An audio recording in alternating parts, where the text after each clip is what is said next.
So hello guys, क्या हाल चाल है आप सभी के। आई होप सो बहुत बढ़िया होंगे, और अगर नहीं है तो इस वीडियो को देखो, हो जाओगे। तो देखो, अपन इस चैनल पे ना एक सीरीज स्टार्ट करने वाले हैं।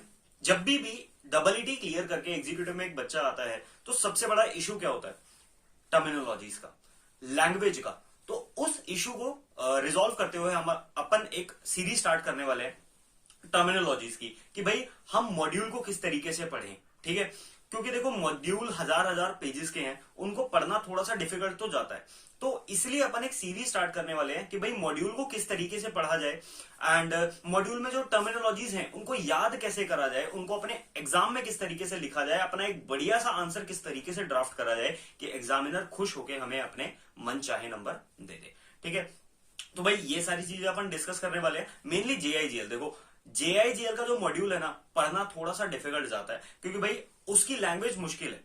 नो डाउट जेआईजीएल के जो मॉड्यूल है उसकी लैंग्वेज मुश्किल है। तो जेआईजीएल का मॉड्यूल किस तरीके से पढ़ें, जेआईजीएल के अंदर जो टर्म्स है उसको किस तरीके से याद रखें, जेआईजीएल के केस लॉज को किस तरीके से याद रखें, एंड जेआईजीएल के अंदर जितने भी पॉइंट्स हैं, पॉइंटर्स में से क्वेश्चंस बनते हैं, तो जेआईजीएल के अंदर जो जो पॉइंट्स हैं उनको किस तरीके से हम याद रखें। क्योंकि यार मेन इशू है ना, कई बार ये भी बन जाता है कि भाई हमें चीजें तो याद हैं लेकिन पॉइंट्स हम भूल रहे हैं बार बार, ये पॉइंट्स किसके हैं हम ये चीज भूल रहे हैं बार बार। तो इसको भी हम रिजॉल्व करते हुए एक सीरीज के अंदर बात करने वाले हैं। ठीक है, दूसरी चीज ये, जेआईजीएल के ना अंदर एक मेन दिक्कत और आती है कि भाई जो पॉइंटर्स है ना वो हमें याद नहीं होते, पॉइंटर्स हम भूल जाते हैं। वो पॉइंटर्स याद हो गए तो किस टॉपिक के हैं वो हम भूल जाते हैं।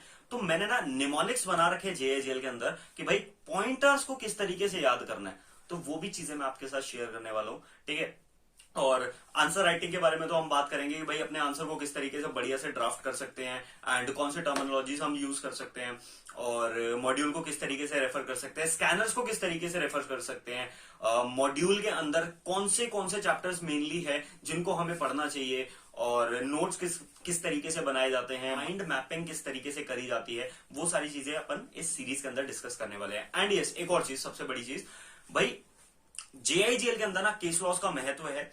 जेआईजीएल के अंदर बहुत सारे केस लॉज हैं एंड उनको याद करना दिक्कत देता है। तो भाई अपन है ना एक चीज करेंगे, भाई ये केस लॉ है एंड इसका कंसेप्ट ये है, ये हम शॉर्ट्स में एक एक मिनट के अंदर डिस्कस कर लेंगे। ठीक है, इसको भी खत्म कर देंगे। एंड और एक और क्या चीज रहती है, और कोई यार कुछ भी हो तो उसका रिकमेंडेशन मेरे को दे देना, कोई भी कमेंट वगैरह कर देना, भाई हमें ये चीज की रिक्वायरमेंट है, हमें ये और चीज चाहिए, हमें यहाँ पर भी दिक्कत जाती है, तो वो सारी चीजों के ऊपर भी अपन डिस्कशन कर लेंगे।